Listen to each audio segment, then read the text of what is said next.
οικία 60 τετραγωνικών, η οποία κατασκευάστηκε σε 70 μέρες.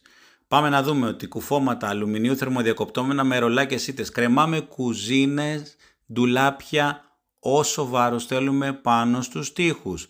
Τα air condition βλέπετε έχουν μπει, εσώπορτες, ο πίνακας ηλεκτρολογικός, τα φωτιστικά.